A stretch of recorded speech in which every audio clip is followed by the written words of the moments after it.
శ్రీశైలలక్ష్మణగురుం శిరసా నమామి. శ్రీశైలలక్ష్మణగురుం శిరసా నమామి. నీడాతుంగస్తనగిరితటీ సుప్తముద్బోధ్య కృష్ణం పారార్ధ్యం స్వం శ్రుతిశతశిరసిద్ధమధ్యాపయంతి. స్వోచ్ఛిష్టాయాం స్రజినిగళితం యాబలాత్కృత్య భుంక్తే. గోదా తస్యై నమైదమిదం భూయ ఏవాస్తు భూయః. భూయ ఏవాస్తు భూయః.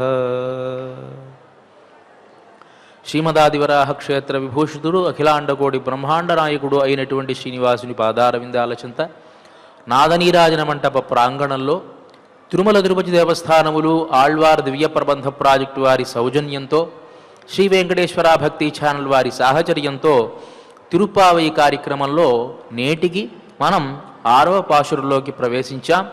ప్రతిరోజు మాదిరిగానే ముందుగా పాశురాన్ని అనుసంధానం చేసుకొని తరువాత పాశుర అర్థాన్ని ఆస్వాదిద్దాం. పుళ్ళుం శిలంబినహాన్ పుళ్ళరయిన్ కోయిలిల్ வெள்ளை வெளி செங்கின் பேரரவங் கேட்டிலையோ. பிள்ளாய் எழுந்திராய் பேய்முலை நஞ்சுண்டு கள்ளச்சகடம் களக்கழிய காலோச்சி வெள்ளத்தரவில் துயிலமர்ந்த வித்தினை உள்ளத்து கொண்டு முனிவர்களும் யோகிகளும் மெல்ல எழுந்து அரியன்ன பேரரவம் உள்ளம் புகுந்து కుళిర్ందేలోరెంబావాయ్. ఆండాళ్ తిరువడిహళే శరణం. ప్రియ భగవద్బంధువులారా, ఈనాటి పాశురంలో ఈ వ్రతాన్ని అనుష్ఠించేటువంటి సందర్భంలో ఏదైనా విఘ్నం వస్తే ఎలా అని ఒక గోపిక వేసినటువంటి ప్రశ్నకి సమాధానంగా ఆ స్వామి యొక్క నామాన్ని గనక మనం తలచుకున్నట్లయితే మన పూర్వపాపములు కానీ ఆగామి పాపములు కానీ నశించిపోతాయి అని చెప్తూ దామోదర శబ్దాన్ని మనం తలుచుకోవాలి, ఆ దామోదరుణ్ణి మనం ప్రార్థించాలి అని చెప్పి సౌలభ్యానికి చాలా చేరువగా ఉండేటువంటి ఆ దామోదర శబ్ద వైభవాన్ని తెలియజేస్తూ గోదా అమ్మవారు నిన్నటి పాశురాన్ని అనుగ్రహించడం మనం చూసాం.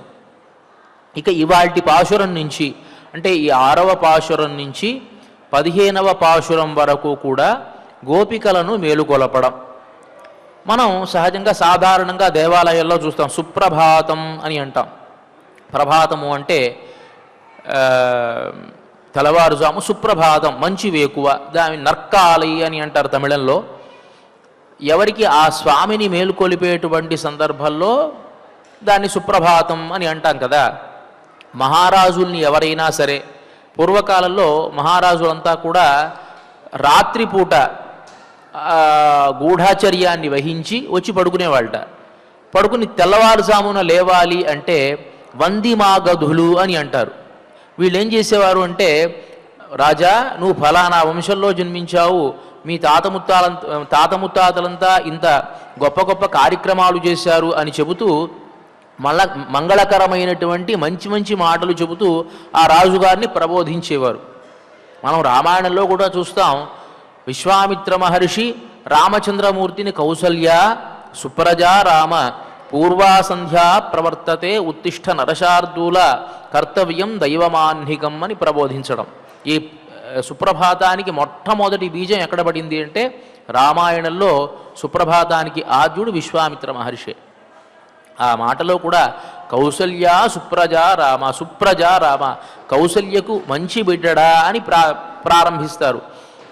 కౌసల్య శబ్దాన్ని ఎందుకు ఉపయోగించారు అంటే, రామచంద్రమూర్తిని ఇవాళ పడుకున్నటువంటి ఆ స్వామి యొక్క సౌందర్యాన్ని చూస్తేనే నేను ఇట్లా పొంగిపోతూ ఉన్నానే, ఆయన బాల్యంలో ఆయన శిశుత్వంలో చక్కగా పాలిచ్చి తన పక్కన పడుకోబెట్టుకొని ఆ రామచంద్రమూర్తి లేచేటువంటి సమయాన్ని, ఆ సేన సౌందర్యాన్ని చూసినటువంటి కౌసల్య ఎంత అదృష్టవంతురాలో కదా అని గుర్తు తెచ్చుకుంటూ కౌసల్య సుప్రజారామ పూర్వా సంధ్యా ప్రవర్తతే అని అంటట విశ్వామిత్ర మహర్షి. మరి అలాంటి ఆ సుప్రభాతం మనం దేవాలయాల్లో కూడా వింటూ ఉంటాం. ప్రతి దేవాలయానికి ఒక సుప్రభాతం స్వామికి విన్నవించడం మనం చూస్తూ ఉంటాం. శ్రీరంగాది క్షేత్రాలలో ఈ సుప్రభాత సమయంలో ఏం చేస్తారు అంటే వీణానాదం చేస్తారు. సుప్రభాతం జరుగుతూ ఉంటుంది, వీణానాదం జరుగుతూ ఉంటుంది. అదే సందర్భంలో విశ్వరూప సేవ అని చెప్పి గోపుష్ఠ అశ్వవక్త్ర గజానన కన్యా నీలకీచ దర్పణాదీన్ ప్రదర్శ్య అని ఆగమని చెప్పినట్టుగా స్వామి వేకువజామునే లేచేటువంటి సందర్భంలో దేనిని చూడాలి అంటే ఆవు పృష్ఠభాగాన్ని చూడాలి, గజము యొక్క ముఖాన్ని చూడాలి, అశ్వము యొక్క ముఖాన్ని చూడాలి అని శాస్త్రం చెబుతుంది. కాబట్టి ఇప్పటికీ కూడా శ్రీరంగాది క్షేత్రాలలో వీణావాదము, అదే సందర్భంలో గోవు యొక్క పృష్ఠభాగము, తర్వాత గజముఖము అశ్వముఖము చూడడం జరుగుతుంది. ఎందువల్ల ఆయన రంగరాజు కదా, మహారాజుకు జరిగినట్టుగా జరగాలి. కాబట్టి శ్రీరంగ క్షేత్రంలో ఇప్పటికీ కూడా ఆ ఆనవాయితీ జరుగుతూ ఉన్నది. గోదామ్మ అనుకున్నది కదా, కేవలం సుప్రభాతం స్వామికి మాత్రమేనా? ఈ సుప్రభాతానికి తమిళంలో తిరుప్పళ్ళి ఎయిచ్చి అనేటువంటి ప్రబంధాన్ని మనకు తొండరడిపొడి ఆళ్వార్ అనేటువంటి ఆయన అనుగ్రహించారు. కదిరవన్ గుణదిశైత్యహరం బంధనైందాన్ కనైరులహన్నది ఆలయం పొయిదాయ్ మధువిరిందొழிగిన మామలలర్లాం వానవరరసరహళ్ వంది అని చెప్పి ప్రారంభించి శ్రీరంగనాథుడి విషయంలో ఒక సుప్రభాతాన్ని తమిళంలో ఆయన అందించడం జరిగింది. తొండరడిపొడి ఆళ్వార్ అనేటువంటి ఆయన, ఈయనకే భక్తాంఘ్రి రేణు అని కూడా సంస్కృతంలో పేరు. ఈయన ఓ రంగనాథ, సూర్యుడు తూర్పున ఉదయిస్తూ ఉన్నాడు, చీకట్లన్నీ కూడా పారద్రోలబడుతూ ఉన్నాయి, పుష్పాలన్నీ వికసిస్తూ ఉన్నాయి, నీ దర్శనార్థమై దేవతలు గొప్ప గొప్ప రాజులు కూడా వేచి ఉన్నారు, నువ్వు సుప్రభాతంగా లేవాలి అనేటువంటి ఉద్దేశ్యంతో గొప్ప గొప్ప భేరీ పటహ వాయిద్యాలు అన్నీ కూడా మోగుతూ ఉన్నాయి రంగనాథ. కాబట్టి దయచేసి నువ్వు మేలుకొని మమ్మల్ని అందరినీ కూడా అనుగ్రహించవలసింది అని పాడుతూ ఒక 10 పాశురాలు తమిళంలో తొండరడిపొడి ఆళ్వార్ అనేటువంటి ఆయన అందించడం జరిగింది. దీనికి తిరుప్పళ్ళి ఎయిచ్చి అని పేరు. ఎయిచ్చి అంటే లేపడం, మేలుకొలపడం. పళ్ళి ఎయిచ్చి అంటే పడక నుంచి మేలుకొలపడం. తిరు అనే శబ్దం ఎందుకు ఉపయోగించారు అంటే లక్ష్మీదేవికి భర్త కాబట్టి, లక్ష్మీదేవికి కూడా ఐశ్వర్య స్థానమైనటువంటి వాడు కాబట్టి మంగళకరంగా ఆ స్వామి తిరుప్పళ్ళి ఎయిచ్చి అని ఆ ప్రబంధానికి ఉండేటువంటి పేరు. ఒక 10 పాశురాలు ఈ ప్రబంధంలో ఉంటుంది. గోదామ్మ అనుకున్నది కదా, కేవలం రంగనాథుడికి మాత్రమేనా సుప్రభాతం? భగవంతుడితో సమానభూతులైనటువంటి వాళ్ళు కదా, భగవద్భక్తులైనటువంటి వాళ్ళు కూడా, వాళ్ళకి కూడా సుప్రభాతం ఉండాలి అని అనుకుని ఈ 10 పాశురాలలో కూడాను గోపికలను మేల్కొలపడం జరుగుతూ ఉన్నది. అంటే భగవంతునికి ఎంత వైభవం ఉంటుందో భగవద్భక్తులకు కూడా అంత వైభవం ఉంటుంది అనేటువంటిది ఇంత ముందు పాశురాల్లో కూడా మనం తెలుసుకున్నాం. చమత్కారంగా చెప్తారు కదా, భగవంతుణ్ణి ఆశ్రయించినా ఫలితం దొరకకపోవచ్చునేమో కానీ భగవంతుని యొక్క భక్తుల్ని ఆశ్రయిస్తే తప్పకుండా ఫలితం దక్కుతుందట. మనకందరికీ తెలిసినటువంటిదే, ప్రఖ్యాతమైనటువంటిది గజేంద్ర మోక్ష వృత్తాంతం. గజేంద్రుడు ఒక కొలంలోకి దిగాడు. అదే సందర్భంలో మొసలి కాలు పట్టుకుంది. సరే, దానికోసం ఆ గజేంద్రుడు కాస్త ఒక పుష్పాన్ని తన చేతిలో పెట్టుకుని ఉన్నాడు. స్వామి, ఈ ప్రాణం ఎప్పుడు పోతుందో తెలియదు, లావొక్కింతయు లేదు, ధైర్యము విలోలంబయ్యే ఠావులుందప్పే శోష వచ్చే, ఇలా ప్రార్థించాడు. స్వామి, ప్రాణం పోతూ ఉన్నది, ధైర్యం కాస్త లోపిస్తూ ఉన్నది, ప్రాణం ఎప్పుడు పోతుందో తెలియదు, ఈ నా చేతిలో ఉండేటువంటి పుష్పాన్ని మాత్రం నీ పాదార విందాలలో సమర్పించాలి, ఎప్పుడు వస్తావో ఏమిటో అని ప్రాధేయపడుతూ ఉంటే, సరే వైకుంఠం నుంచి సిరికింజప్పడు శంఖచక్రయుగమును చేదోయి సంధింపడు అని చెప్పినట్టుగా గరుత్మంతుడిని ఎక్కి వచ్చాడు ఆయన. సరి సుదర్శనాన్ని ప్రయోగించాడు, మొసలిని కాస్త సంహరించాడు. అంతవరకు బాగానే ఉన్నది, గజేంద్రుడిని కాపాడాడు. ఇక్కడ ఒక పెద్ద సమస్య ఏర్పడింది. సహజంగా మనం చూస్తాం, విలేకరులంతా వెళ్ళారు, మైకులు పట్టుకున్నారు, అంతా కూడా రెడీగా ఉండి, స్వామి ఇక్కడ గజేంద్రుడు నీ భక్తుడు, ఆయన్ని కాపాడడం కోసం మొసలిని సంహరించావు, మొసలికి ఏమైంది? మోక్షం వచ్చింది. మొసలికి మోక్షం వచ్చింది. ఇప్పుడు వీళ్ళకి పెద్ద సమస్య. ఆయనేమో గజేంద్రుని హింసించడానికి వచ్చినటువంటి వాడు, ఆయనకి మోక్షాన్ని ఇచ్చావు. భక్తుడేమో ఇంకా బ్రతికే ఉన్నాడు, ఈయనకు గదా ముందు మోక్షం ఇవ్వాలి, ఈయనకి ఇవ్వడానికి ముందే దీనికి మోక్షం ఇచ్చావేమిటి, దీనికి సమాధానం చెప్పన్నారు ఆయన. విలేకరులు ఎప్పుడు అటు వేస్తే ఇటు, ఇటు వేస్తే ప్రశ్న వేస్తూ ఉంటారు కదా, తప్పు వాళ్ళది కాదు, అది వారి యొక్క స్వతసిద్ధమైనటువంటి స్వభావం. ఆయన మహానుభావుడు, ఆయనకి సమాధానం చెప్పడం పెద్ద కష్టమా? ఆయన అన్నాడు కదా, నిజమే, వాస్తవమే, నా భక్తుడు గజేంద్రుడే, కానీ ఇక్కడ చిన్న సమస్య ఏం వచ్చింది అంటే, నా భక్తుడి యొక్క కాళ్ళు పట్టుకున్నాడు ఆయన, నయానో భయానో, కాబట్టి ముందు ఆయనకే మోక్షం రావాలి, ఈయనకు కాదన్నట్టు. ఆయన సమాధానం చెప్పడంలో ఎలా చెప్తాడో చెప్పండి. నా భక్తుడే, కానీ నా భక్తుడు కాళ్ళు పట్టుకున్నటువంటి వాడికి ముందుగా ముక్తి వస్తుంది, నన్ను పట్టుకున్నా ముక్తి కొంత ఆలస్యం అవుతుందేమో, నయానో భయానో ఏమి చేయాలనుకున్నాడో తెలిసో ఆయన కాళ్ళు పట్టుకున్నాడు ఆయన, కాబట్టి ముందు ఆయనకే మోక్షం రావాలి, కాబట్టి ఆయనకి మోక్షం ఇచ్చానన్నట్టు ఆయన.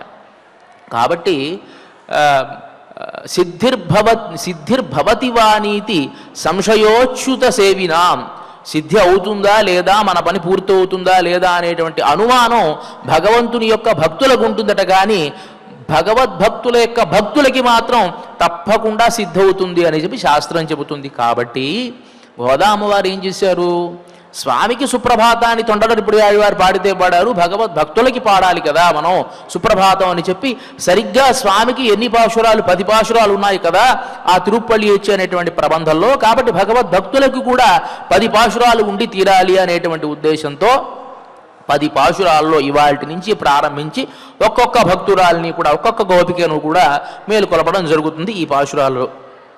ఇవాల్టి ఈ పాశురంలో పిళ్ళాయ్ ఎయిందిరాయ్ అని చెప్పి ప్రారంభిస్తారు. గోష్ఠిలో కొత్తగా వచ్చినటువంటి గోపబాలిక, సహజంగా ఒక గోష్ఠిలోకి చేరారనుకోండి, సహజంగా కొన్ని భక్త సమూహాలు ఉంటాయి, చేరినప్పుడు వాళ్ళకు కొంత కొత్తగా ఉంటుంది, వాళ్ళకి అన్నీ కూడా అలవాటు అవ్వదు పాపం. అలా ఈ గోపికల సమూహంలో కొత్తగా వచ్చినటువంటి గోపబాలిక. ముందు భాషలో చెప్పారు కదా, పోదుమినో, ఎవరికైతే ఇచ్చ ఉంటుందో వాళ్ళంతా కూడా రండి అని అన్నారు. అలాంటప్పుడు ఇచ్చగలిగినటువంటి వాళ్ళు ఈ గోష్ఠిలోకి వచ్చి ఉంటారు కదా, గోపికలు రాలేదు, వచ్చిన వాళ్ళతో వెళ్ళిపోవచ్చు కదా అంటే అలా వెళ్ళకూడదట. వేదం వల్లార్హళైకొండు విన్నోర్ పెరుమాన్ తిరుప్పాదం పణింది అని చెప్పి చెప్తుంది శాస్త్రం. ఎప్పుడైనా సరే పరమాత్మను ఆశ్రయించాలి అంటే భగవద్భక్తులను ముందుగా పెట్టుకొని వెళ్ళాలి అని శాస్త్రం చెబుతుంది. ఇక్కడ గోపబాలికలంతా కూడా భగవద్భక్తులే కదా, ఆయనకు అత్యంత ప్రీతిపాత్రులే కదా. 5 లక్షల మంది గోపికలు ఉన్నారంటే 5 లక్షల మంది ఆయనకు అత్యంత ప్రీతిపాత్రులే. ఒక్కళ్ళు తగ్గినా ఆయనకి బాధగానే ఉంటుంది.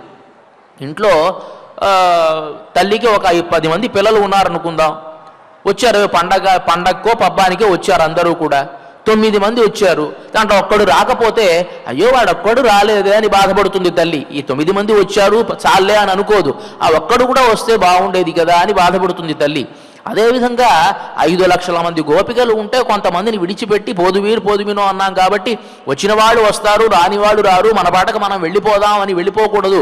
అందరినీ కూడా ఎవరెవరైతే ఆ పరమాత్మకు ప్రీతిపాత్రులైనటువంటి వాళ్ళు ఉంటారో వాళ్ళందరినీ కూడా తీసుకుని వెళ్ళాలి అనేటువంటి ఉద్దేశంతో గోదాదేవి ఒక్కొక్క గోపబాలికను కూడా మేలుకొల్పుకుంటూ వెళ్ళింది. మనకు శంకరాచార్య స్వామి వారు అంటారు సత్సంగత్వే నిస్సంగత్వే నిర్మోహత్వే నిశ్చలతత్వే జీవన్ముక్తి.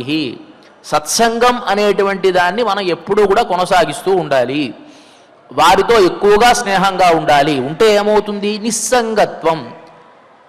అక్కడ నిస్సంగత్వం అంటే స్నేహం అంతా పోవడం అని కాదు అర్థం. అక్కడ సత్సంగం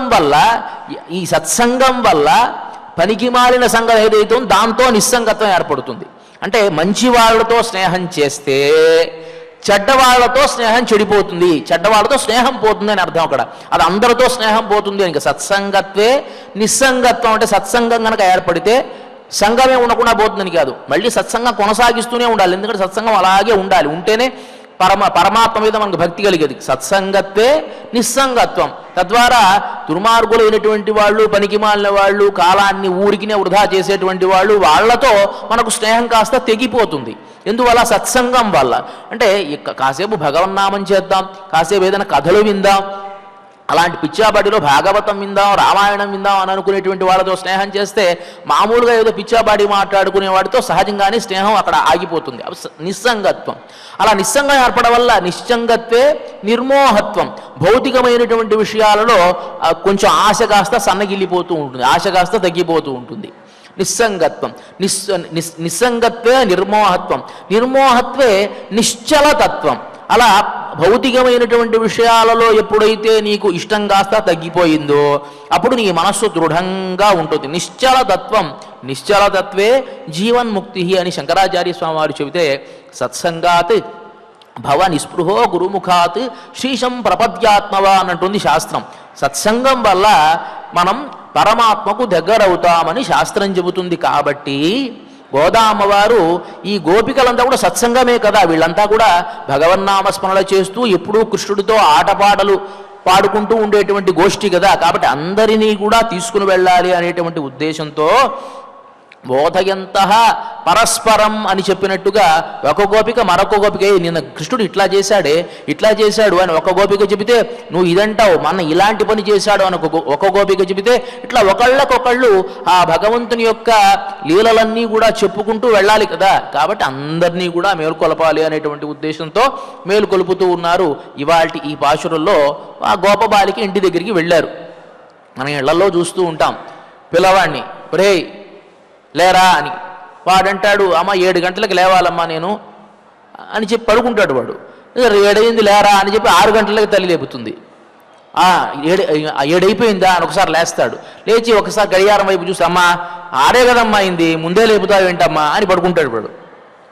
సహజంగా వీళ్ళలో తల్లి భావన ఏమిటంటే ముందుగా లేపితే వాడు తొందరగా లేస్తాడు కదా, లేకపోతే ఇప్పటి నుంచి ప్రారంభిస్తే 7 గంటలకు లేస్తాడు, 7 గంటలకు లేపితే ఇంకా వాడు సమయాన్ని వృధా చేస్తాడు అని చెప్పి తల్లి ఏం చేస్తుంది, ముందే లేపేస్తుంది వాడిని కదా.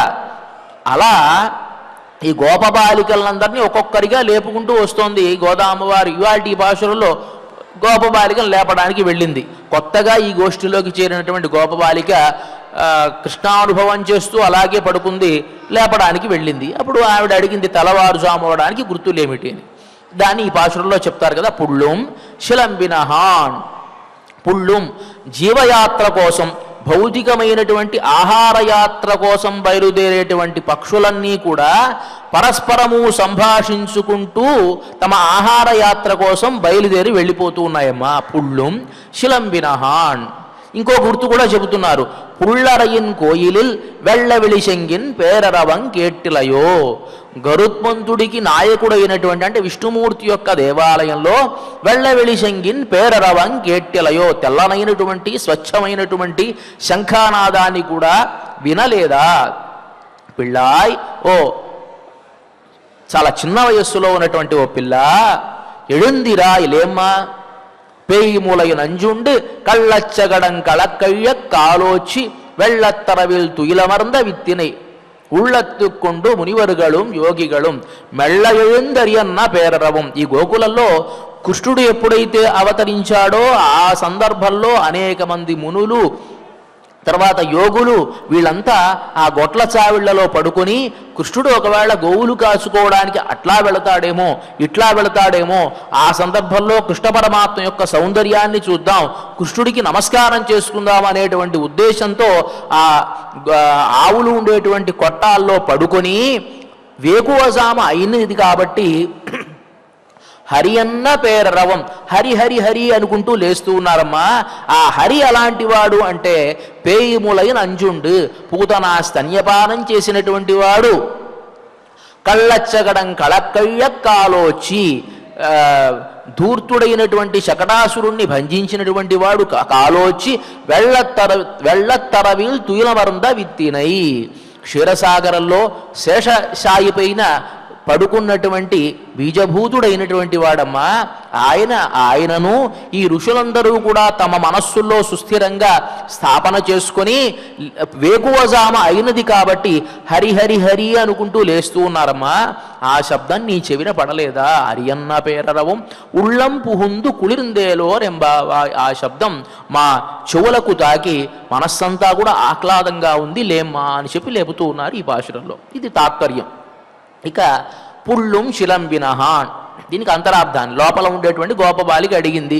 వేకువజాము అవడానికి ఏదైనా గుర్తు తెలపండి అని. పుళ్ళుం శిలంబినహాన్. సామాన్యంగా ఆధ్యాత్మికతలో ఉండేటువంటి వాళ్ళు తొందరగా లేవాలి. బ్రాహ్మీ ముహూర్తము చాలా ఉత్కృష్టమైనది కాబట్టి ఆ సందర్భంలో లేవాలి. జీవయాత్ర చేసేటువంటి వాళ్ళు వారి వారి ఇష్ట ప్రకారం లేస్తారు. సహజంగా ఆఫీస్కి వెళ్ళే వాళ్ళు అలా లేస్తారు. ప్రపంచంలో అన్ని జీవరాశులు సమానమైన జ్ఞానం ఉన్నటువంటి మనిషి కంటే కూడా ఉత్కృష్టమైనటువంటి జంతువులే. వాటికి సమయానికి గడియారం అవసరంలా అలాగే లేచేస్తాయి. ఆ పక్షులకు ఎవరైనా 2 గంటలకో 3 గంటలకో అలారం పెడతాడా? పెట్టరు. కానీ అది ఎట్టా తెలుస్తుందో దానికి ఒకేసారి సరిగ్గా వేకోజామవు కానీ లేచేస్తాయి. బ్రాహ్మీ ముహూర్తంలోనే లేచేసి కిలకిల రావాలు చేస్తూ ఒకదానితో ఒకటి మాట్లాడుకొని నేను బయలుదేరి వెళతాను జీవయాత్రకు అని చెప్పి వెళ్ళిపోతూ ఉంటాయి అవన్నీ కూడా. ఇది మనిషికి పశువులకి ఉండేటువంటి వ్యత్యాసం. కానీ మనిషి ఏమో అలారం పెట్టుకోవాలి. ఎందువల్ల అంటే భౌతికమైనటువంటి దానికి ఎక్కువ అలవాటు పడ్డప్పుడు పూర్వకాలంలో మన పెద్దవాళ్ళు కూడా అలాగే లేచేవాళ్ళు. వాళ్ళకి వేకువజామైతే అలారాలు ఉండేవి కావు, వాళ్ళు అలాగే లేచేవాళ్ళు. కానీ భౌతికమైనటువంటి వాటి మీద ఎక్కువ ఆధారపడ్డప్పుడు సహజంగానే మన మనస్సులో ఉండేటువంటి ఆ అలారం పనిచేయదు. ఒకప్పుడు దానికి ఉదాహరణ చెప్తాను. ఫోన్ నెంబర్లు గుర్తుండేవి, కానీ ఇప్పుడు ఫోన్ నెంబర్లు ఎవరికి గుర్తుంటల్లా. ఎందువల్ల గుర్తులేదు? ఒకప్పుడు కనీసం 10, 20 ఫోన్ నెంబర్లు నోటికి వచ్చేసేవి. దాన్ని వెంటనే అడిగిన వెంటనే చెప్పేవాడు. ఇప్పుడు ఎందుకు చెప్పట్లేదంటే భౌతికమైనటువంటి ఒక పదార్థం ఒక సెల్ ఫోన్ మీద ఆధారపడ్డాం కాబట్టి దాంట్లోనే అన్నీ ఉంటాయి. ఈ సెల్ ఫోన్ పోతే ఈ నెంబర్ కూడా కొంతకాలం పోయిన తర్వాత తెలియదు విడిపోతే. అలా ఉన్నాం మన పరిస్థితి. అంటే భౌతికమైనటువంటి దాని మీద ఆధారపడ్డప్పుడు సహజంగానే మానసికమైనటువంటివి పనిచేయవు. మరి అలా జీవయాత్ర కోసం వెళ్ళేటువంటి ఆ పక్షులన్నీ కూడా వేకువజామునే లేచి బ్రాహ్మీ ముహూర్తంలోనే లేచి జీవయాత్రకు వెళుతూ ఉన్నాయమ్మా. మరి మనము భగవద్ అనుభవం చేయాల్సినటువంటి వాళ్ళం ఇంకా ఇలా పడుకుని ఉంటే ఎట్లా? పుళ్ళుం శిలంబినహాన్. పుల్ అరయనిన్ కో ఇల్. పుల్ అరయన్. పుల్ అంటే పక్షి, అరయన్ అంటే పక్షులకి రాజైనటువంటి గరుత్మంతుడు. ఆ గరుత్మంతుడికి కో నాయకుడైనటువంటి వాడు, ఆయనకు ఇల్ అంటే నివాస స్థానమైనటువంటిది, అంటే విష్ణు క్షేత్రము అని, విష్ణు దేవాలయము అని దానికి అర్థం. అలా దాన్ని ఎందుకు అట్లా చెప్తున్నారు? గరుత్మంతుణ్ణి ప్రస్తావన చేస్తూ స్వామిని ఎందుకు చెబుతూ పుల్ అరయనిన్ కోయిలిల్ వెళ్ళవిళిశంగిన్ పేరరవం కేట్టిలయో. ఎందువల్ల గరుత్మంతుణ్ణి ప్రస్తావన చేస్తూ ఉన్నారంటే, నువ్వు ఎలాంటి దానివి అంటే మాకు గరుత్మంతుడి లాంటి దానివి. గరుత్మంతుడు తన దాస్యాన్ని పోగొట్టుకొని తల్లి దాస్యాన్ని పోగొట్టి ఎలా అయితే ఆ పక్షిజాతికి అంతటికీ కూడా ఉపకారం చేశాడో అట్లాంటి దానివమ్మా నువ్వు కూడా. నువ్వు ఎలాంటి దానివి? మాకు ఉపకరిస్తావు, నీకు ఉపకరిస్తావు. కృష్ణ పరమాత్మ నిన్ను చూస్తేనే చాలా ఆనందాన్ని వ్యక్తం చేస్తాడు కదా, కాబట్టి నువ్వు మేలుకోవాలి. పుల్ అరయనిన్ కోయిలి. గరుత్మంతుడి యొక్క వైభవాన్ని ఇక్కడ చెబుతూ ఉన్నారు. గరుత్మంతుడి వైభవాన్ని ఏమని చెప్తాను చెప్పండి. రామాయణంలో సంపాతి అనేటువంటి ఒక పక్షి, ఆ పక్షి కనుక లేకపోతే సీతామ్మవారి జాడ తెలిసేదే కాదండి. వానరులంతా కూడా వచ్చి ఆ సముద్రం ఒడ్డున ఆలోచిస్తూ ఉన్నారు. ఎక్కడ వెతికినా సీతామ్మ జాడ కనిపించలేదు. ఇక అందరూ మరణిద్దామా అని ఆలోచించేటువంటి సందర్భంలో సంపాతి అనేటువంటి ఒక గరుడ పక్షి, గరుడ జాతికి సంబంధించినటువంటి ఒక పక్షి కనిపించింది. దానికి రెక్కలు కూడా లేవు. ఈ వానరులంతా కూడా తినేద్దాం అని వస్తూ ఉంది. ఆ సందర్భంలో వీళ్ళంతా సరే మేము ఎట్లాగో మరణిద్దాం అని అనుకుంటున్నామయ్యా, కానీ మేము ఒక విషయం ప్రశ్న వేస్తాము. సీతా అమ్మవారి కోసం మేము ప్రయత్నం చేస్తూ ఉన్నాము, ఆవిడ గురించి ఏదైనా నీకు తెలుసా? ఆ సీతా అమ్మవారిని కాపాడేటువంటి సందర్భంలో జటాయువు అనేటువంటి పక్షి కూడా మరణించింది అని చెప్పేటప్పటికీ వెంటనే సంపాతి ఎవరో కాదు, ఈ జటాయువు అనేటువంటి పక్షికి సాక్షాత్తు అన్న. అయ్యయ్యో మా తమ్ముడు మరణించాడా? ఆ విషయమే నాకు తెలియదే. నిజంగా దీనికి కారణభూతుడైనటువంటి వాడు రావణాసురుడా అని చెప్పేటువంటి సందర్భంలో ఈ సీతా అమ్మవారి జాడంతా ఎక్కడ ఉన్నదో లంకానగరానికి రావణాసురుడు ఎట్లా తీసుకుని వెళ్ళాడో ఆ సందర్భం అంతా సంపాతి చెబుతాడు. ఆ చెప్పేటువంటి సందర్భంలో పక్షులలో ఉండేటువంటి వ్యత్యాసాలని చెప్తాడండి. అక్కడ ఒక్కొక్క పక్షిగా మనము ఒక్కొక్క స్థాయిలో ఉంటుందట.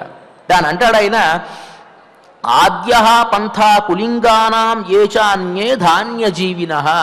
ధాన్యాన్ని తిని బతికేటువంటి పావురాలు మొదలైనటువంటి పక్షులంతా ప్రథమ స్థానంలో సంచరిస్తాయట, ఒక ఎత్తులో ఎగురుతాయి.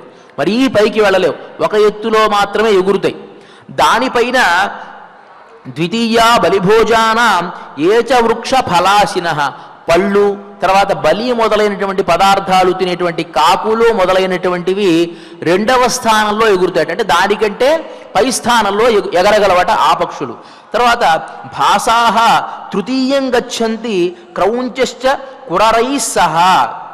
ఇక నీటి కాకులు, క్రౌంచ పక్షులు, లకుముకి పిట్టలు ఇవన్నీ కూడా దానికంటే ఈ కాకులు ఎగిరేటువంటి స్థానం కంటే కూడా పైకి ఎగరగలవట. అంటే మూడవ స్థానంలో ఎగరగలవు ఈ పక్షులు. తర్వాత స్యేనాహ చతుర్థం గచ్చంతి, డేగలు దానికంటే పై స్థానం నాలుగో స్థానంలో ఎగరగలవట.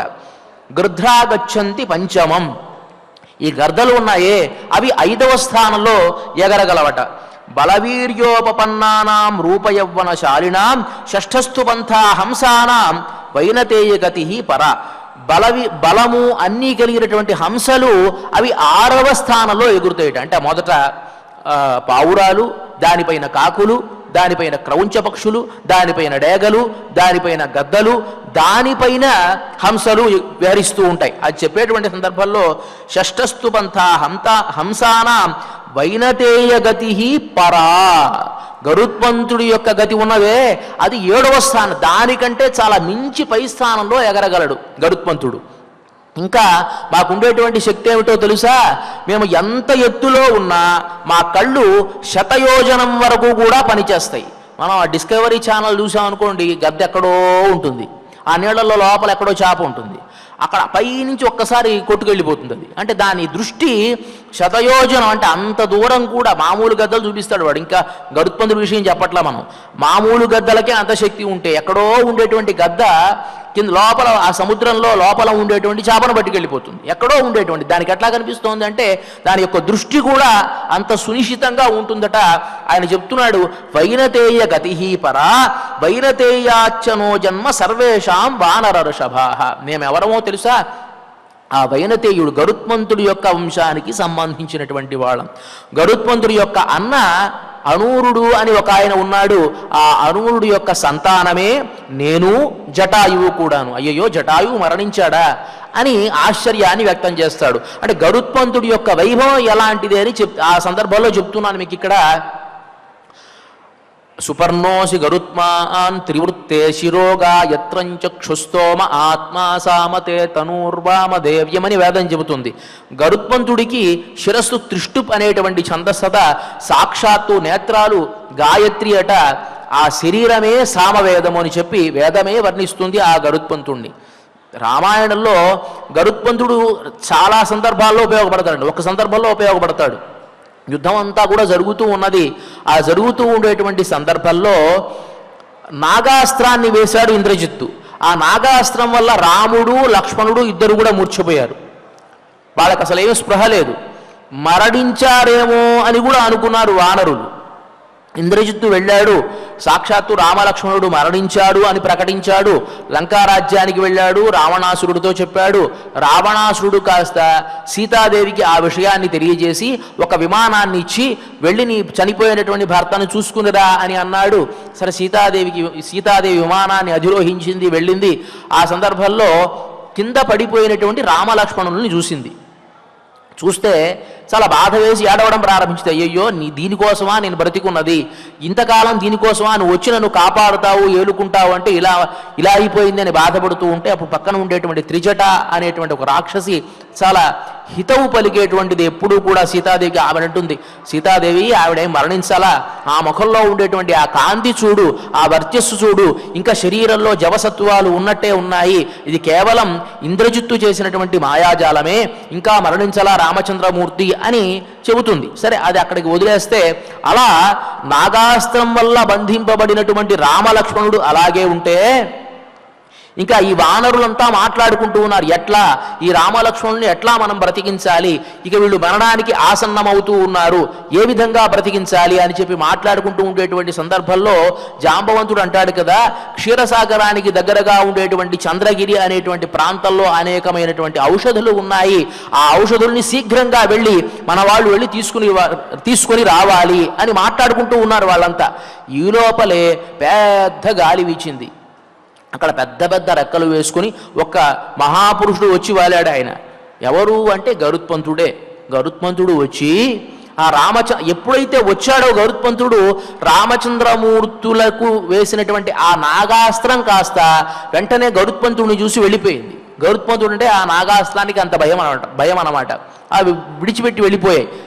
రాముడు లక్ష్మణుడు స్పృహలోకి వచ్చారు. ఆ సందర్భంలో ఈ గరుత్మంతుడు తన చేతులతో రామచంద్రమూర్తులను ఒకసారి అట్లా స్పృశిస్తే వారికి ఉండేటువంటి గాయాలన్నీ కూడా పోయాయి. అప్పుడు దగ్గరగా తీసుకుని మాట్లాడుతూ ఉండేటువంటి సందర్భంలో తతః సుపర్ణః కాకుస్థౌ దృష్ట్వా ప్రత్యభినందితః విమర్శచ పాణిభ్యాం ముఖే చంద్ర సమప్రభే. ఒకసారి అట్లా అనేటప్పటికీ వాళ్ళ గాయాలన్నీ కూడా పోయాయిట.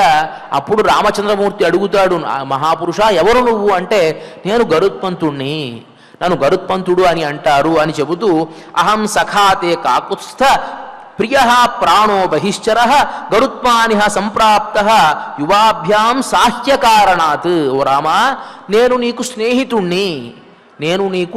స్నేహితుణ్ణి. అహం సఖే కాకుస్థ ప్రియ ప్రాణో బహిశ్చర, బయట తిరిగేటువంటి ప్రాణంతో సమానున్నయ్యా అని చెప్తూ, గరుత్మానిహ సంప్రాప్త, నన్ను గరుత్మంతుడు అని అంటారు, మీకు సహాయం చేయడం కోసమే నేను ఇక్కడికి వచ్చాను అని చెప్పి అంటాడు.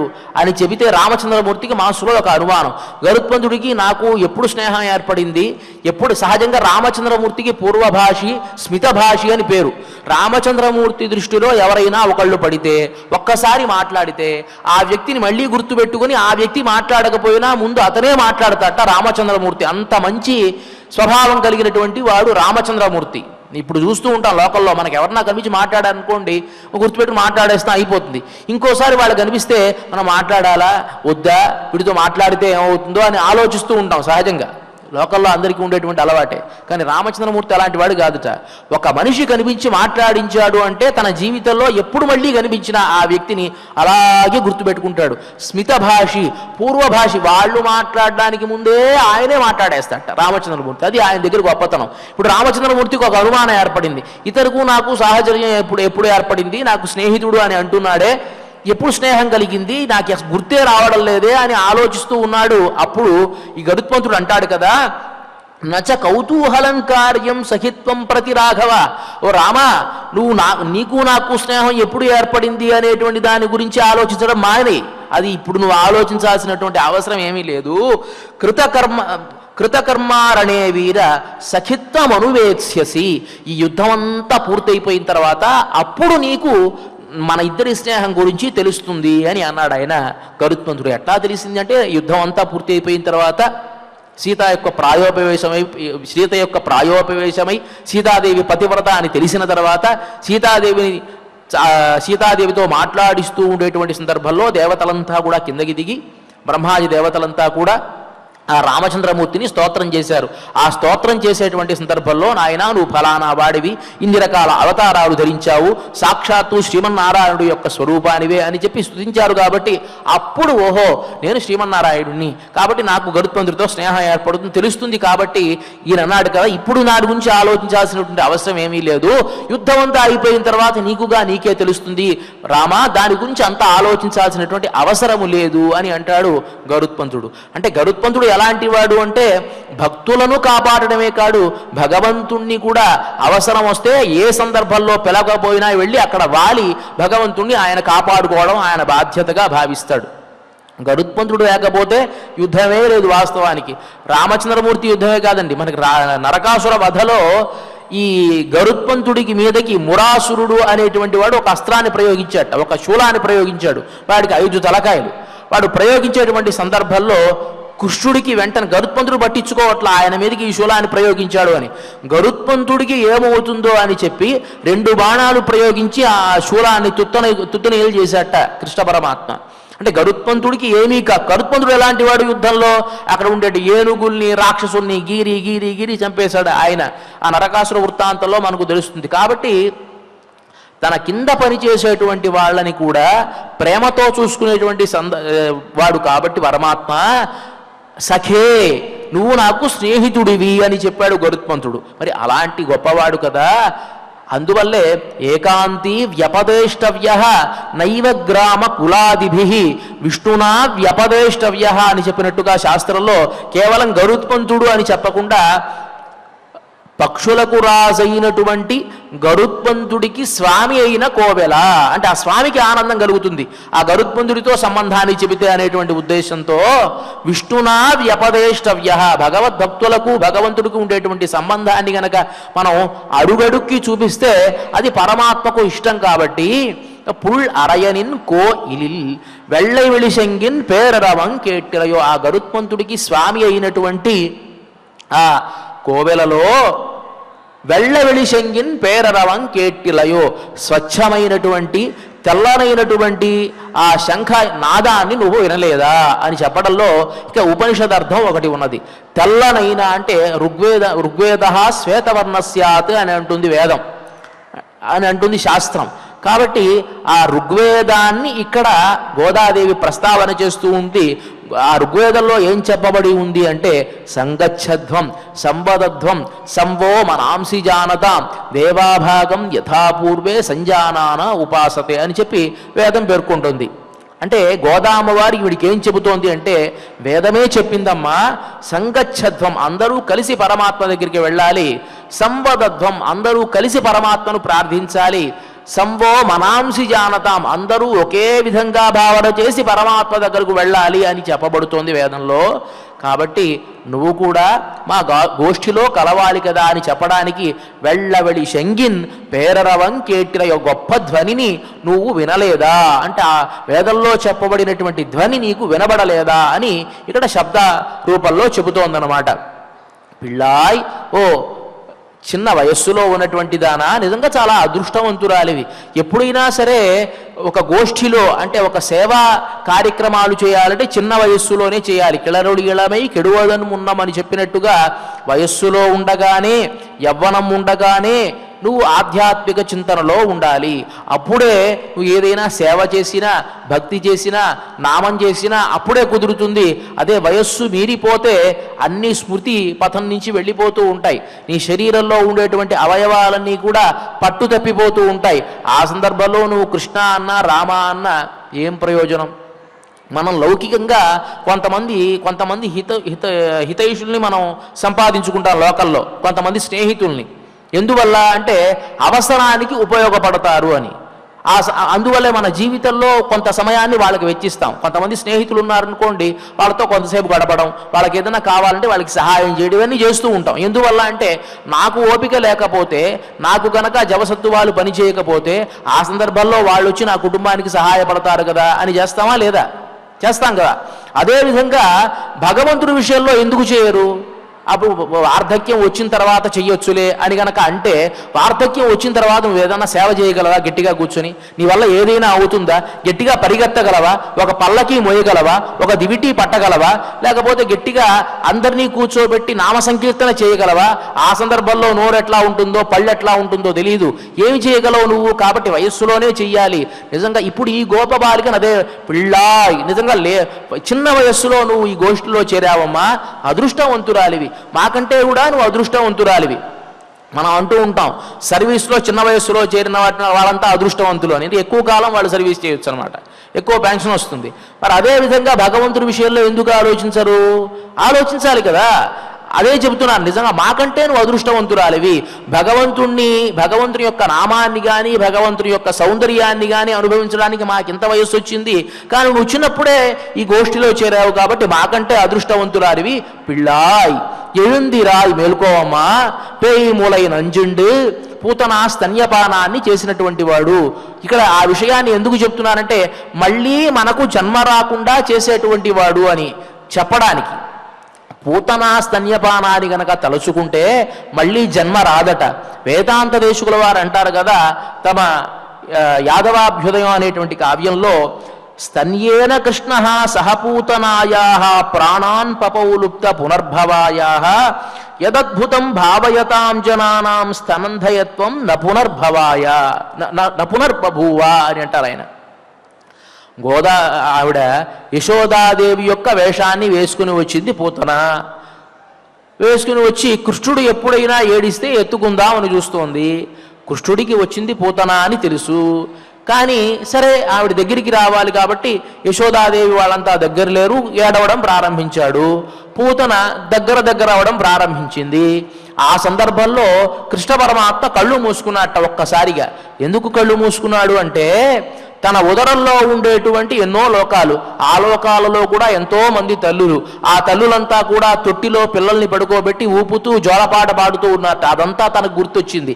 ఈ పూతన అనేటువంటి దానికి బాలఘాతిని, ఇది బాలగ్రహము అని పెద్దలు చెప్తారు. ఇది ఒక గ్రహం అట. ఇది పూతన అనేటువంటిది ఒక గ్రహం. ఇది చిన్నపిల్లల్ని ఎక్కువగా బలి తీసుకుంటూ ఉంటుంది ఈ పూతన అనేటువంటి గ్రహం. ఆయన సంకల్పం చేసుకున్నట్ట, ఇప్పుడు ఈవిడ నా దగ్గరికి వస్తోంది, ఇక నుంచి నా కడుపులో ఉదరంలో ఉన్నటువంటి ఈ లోకాలలో ఉండేటువంటి పిల్లలకు ఎలాంటి ఇబ్బంది కూడా కలగకుండా ఇవన్నీ వాటితో ముగించి వేస్తాను అని చెప్పి కళ్ళు మూసుకుని సంకల్పం చేసుకున్నట్ట. దానికి వ్యాఖ్యానకారులు చమత్కారంగా చెప్తారు కదా, కళ్ళెందుకు మూసుకున్నాడు అని అంటే ఆయన పద్మదళాయ తీక్షణుడు కదా, కమలల్లాంటి కళ్ళు కలిగిన వాడు కదా.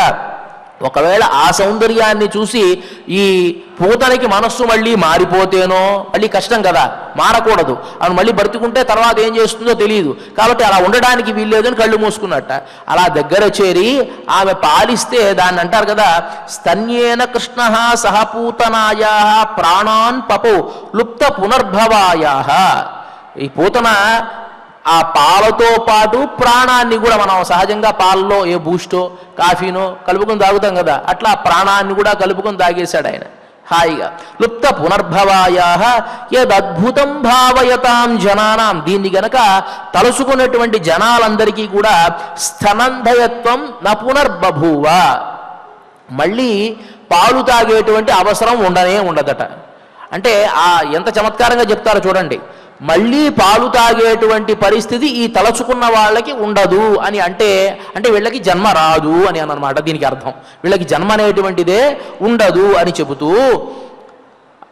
పోతన గారు అంటారు, వెన్నునికి ఒక పరి విషమగు చన్నిచ్చిన బాలహంత్రి చనెనట దివికిన్.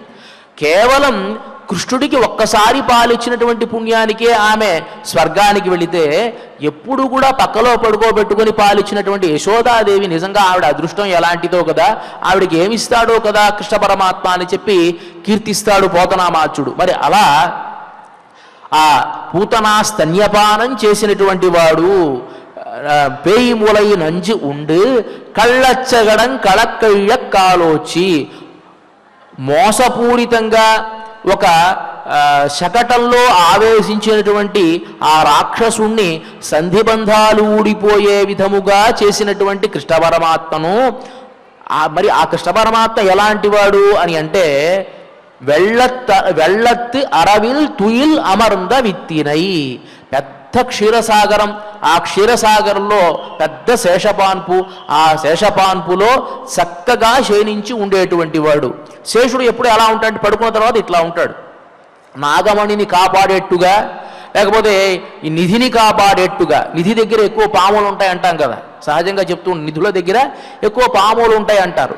ఈయన ఎలాంటి వాడు, అందరికీ నిధి అయినటువంటి వాడు కాబట్టి, ముక్తికి నిధి అయినటువంటి వాడు కాబట్టి, వెள்ளత్తు అరవిల్ తుయిల్ అమర్ంద విత్తినై, శేషశాయిగా పరుండినటువంటి వాడు, అందరికీ ముక్తి బీజంగా ఉండేటువంటి ఆ విత్తినై ఉళ్ళత్తు కొండు తమ మనస్సులో ఉంచుకొని మునివరుగళు యోగిగళు, ఆ మునులు యోగులు అందరూ కూడాను ఈ ఆవుల గొట్టాల్లో పడుకొని మెల్ల ఎഴുంది, నెమ్మదిగా ఒక్కసారిగా లేవకూడదు.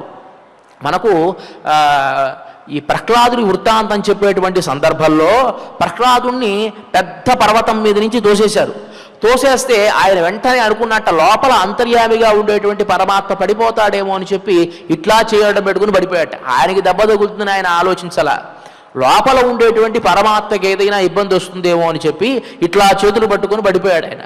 అలా లేచేటప్పుడు అంతర్యామిగా ఉండేటువంటి వాడికి ఇబ్బంది కలుగుతుందేమో అని చెప్పి ఆ యోగులు మునులు వీళ్ళంతా కూడా ఆ అంతర్యామి తత్వాన్ని చూసేటువంటి వాళ్ళు కాబట్టి, యమ నియమ ప్రాణాయామ ప్రత్యాహార మొదలైనటువంటి అష్టాంగ యోగం చేసేటువంటి వాళ్ళు కాబట్టి ఆ అంతర్యామిగా ఉండేటువంటి ఆ స్వామికి ఇబ్బంది కలగకూడదు అని మెల్ల వేయింది, చాలా నెమ్మదిగా లేచి హరియన్న పేరరవం, హరి హరి హరి అని 3 సార్లు అనుకుంటూ హరియన్న పేరరవం ఉళ్ళం పుహుందు కుళిందేలోర్ ఎంబావాయ్. ఆ హరి అనేటువంటి నామం మా మనస్సుల్ని తాకి ఒక్కసారిగా చల్లబడిందమ్మా ఈ హృదయం. అరియన్న పేరరవం ఉళ్ళం పుహుందు కుళిందేలో రెంబావాయ్. కాబట్టి తెల్లవారుజాము అవడానికి దీనికంటే ఎక్కువ ఏమి మేము ఉదాహరణలు చెప్పగలం, నువ్వు మేలుకోవమ్మా అని చెప్పి ఈ గోపబాలికను తమ గోష్ఠిలో కలుపుకొని ముందుకు సాగుతున్నారు గోదాదేవి. రేపటి గోపబాలికను ఏ విధంగా లేపుతారో మనం లేపటి పాశురంలో తెలుసుకుందాం.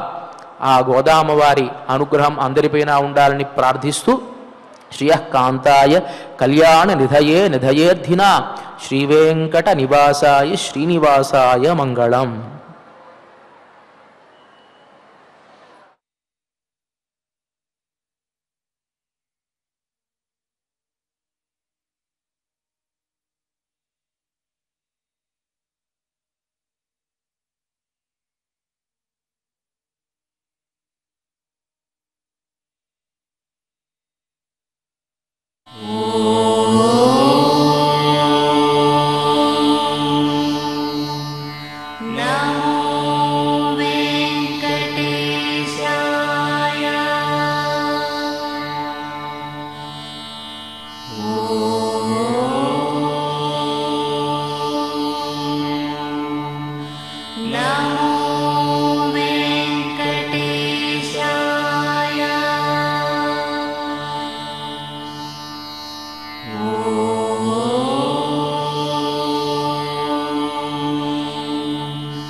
Oh